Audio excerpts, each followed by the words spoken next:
더불어민주당의 이화영 전 경기부지사 검찰청 술판회유 총공세가 날로 그 강도를 더해가고 있습니다. 술자리 회유 논란이 처음 불거지자 이재명 대표가 직접 나서 100% 사실로 보인다라며 의혹을 제기했었습니다.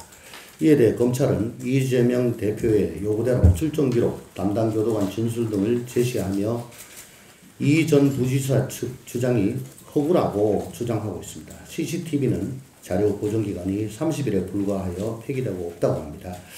반면 이화영 전 부지사의 술판 회유 진술은 검찰 측 제시 자료에 따라 수시로 변하고 있습니다.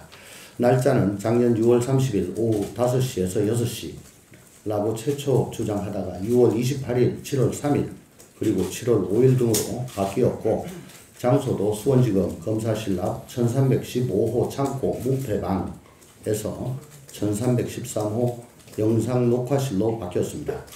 심지어는 술을 마셔 벌개진 얼굴이 진정된 후 구치소로 기소했다라고 하다가 입을 대보니 술이어서 마시지 않았다라며 음주 사실도 뒤집었습니다.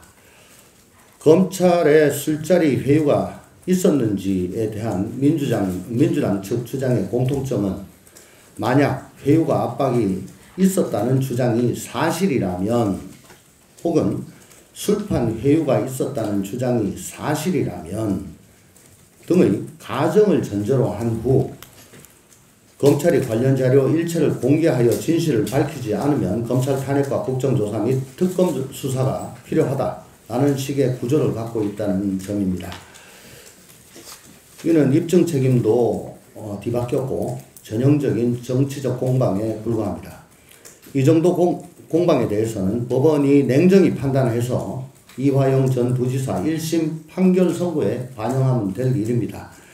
그럼에도 민주당은 친명계 의원들과 22대 총선 당선인 등 30여 명이 수원지검을 항의 방문한 데 이어 대장동 변호사 출신 5명을 비롯한 총선 당선자 13명이 참여하는 메머드급 정치검찰 사건조작 특별대책단까지 구성하며 연일 검찰을 통해 법원을 압박하고 있습니다.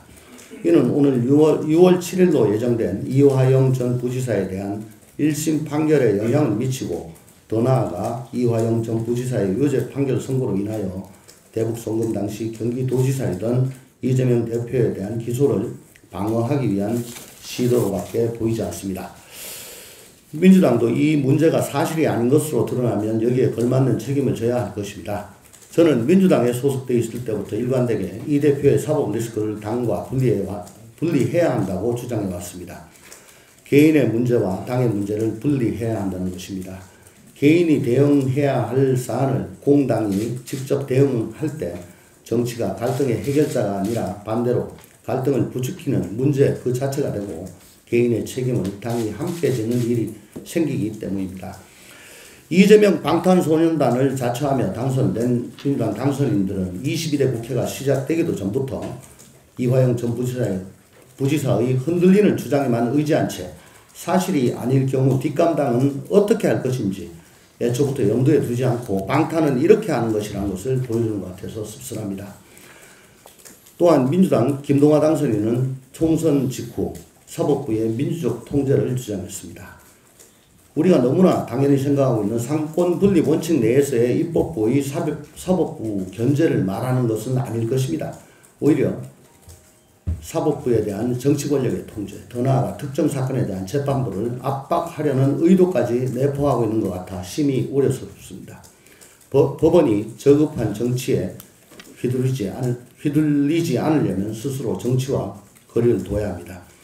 법원이야말로 법과 국민만 보면서 홀로 서야 하는 존재라는 것을 다시 한 번 더 자각하시기 바랍니다. 개혁신당은 국가 권력으로부터 국민의 자유를 지키기 위해 상권분립 원칙을 지켜내겠습니다. 개인의 일을 당으로 끌어들이는 모든 형태의 방탄에는 단호히 맞설 것이고 사법부를 흔들어 정치화하려는 것을 온몸을 던져 막아내겠습니다. 이상입니다.